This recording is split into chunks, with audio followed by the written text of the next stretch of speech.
Let's make your glutes the strongest part of your legs with 4 banded isometric or iso hold exercises we should all master if we want optimal function of our glutes. Glutes are king. They are a superior muscle group that help move us dynamically, support our pelvis holding it together, act as huge shock absorbers, and are essential for pain management. However, rarely are they ever playing up to their full potential, and even if we incorporate strength training for legs, oftentimes there's compensation patterns interfering with the glutes taking on the leadership role of the movement. To attempt to rewire this pattern, we are going to work on iso holds or isometrics as they help build strength in that range. We are going to use a band that's typically done for glute work, but just 1 rep for 1 minute or 30 seconds for beginners. This method will help with muscle memory as well as muscle endurance. Here is the first variation, the utmost basic clamshell. Start with a band that's easier for you, put it around the knees as I have done, lie sideways, relaxing the head on your arm, bend both knees in so that your feet make a straight line with your spine, top arm pushes into the floor, that helps keep the integrity of the position, and then open up that knee until the band spreads. Keep the band spread and hold 30 seconds or go for that minute. Very simple one to start, but here's why. Make sure that you are breathing. Deep, long breaths are allowing the ribs to drop or tuck as you exhale. You want to be executing good breathing mechanics while you hold that glute, allowing the body to stay in a safe place and not stress out.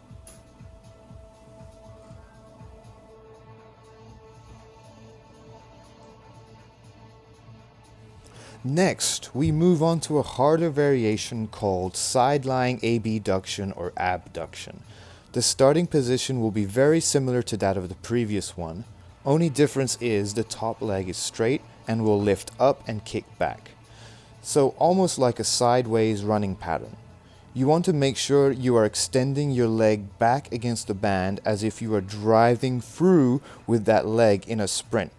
The top arm can push into the floor for support.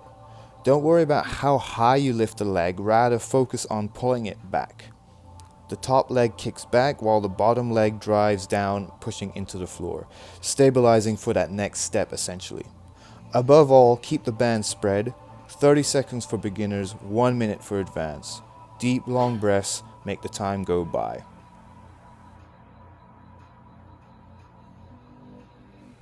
This one is particularly good for people involved in running activities or sports because it teaches you to drive that leg back and get that full glute engagement, an action that is often compromised.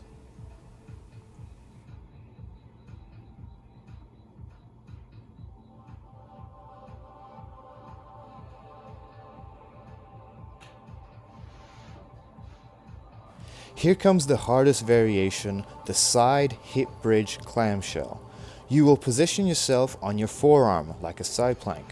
Both knees will be bent and stacked on top of each other. While keeping the bottom leg and shin braced into the ground, lift your hips up and forward to extend them. You should make a straight line from your shoulders to your knee. Meanwhile, keep the top leg gapped, spreading the band. Position your top arm behind your head to really encourage that rib cage to open up as you breathe in.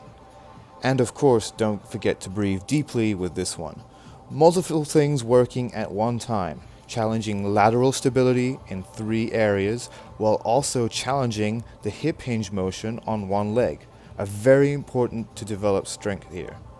We've got hips, we've got core, we are encouraging good breathing mechanics. This position is an overall winner, which is why it is one of my favorites.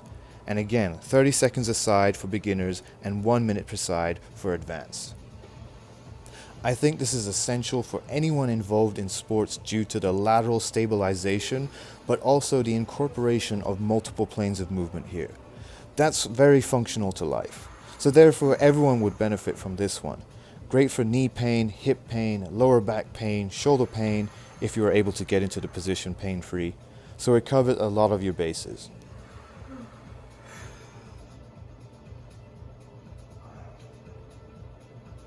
Lastly, we have a doggy hold, as you can see why.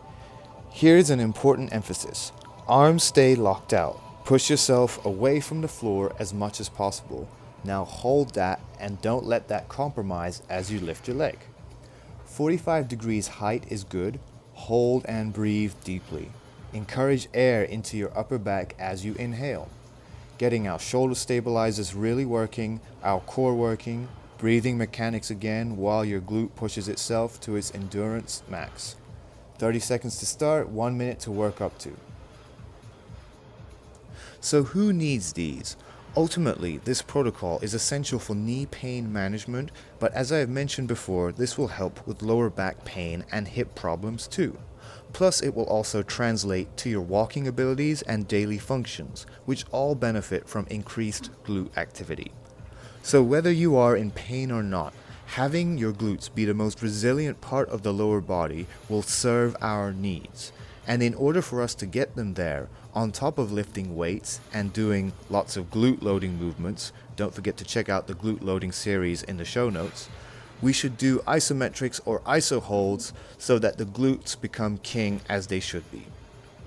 Don't forget to hit the subscribe button and shoot me any questions on this or comments of what you would like to see next, and go prepare the body for the future.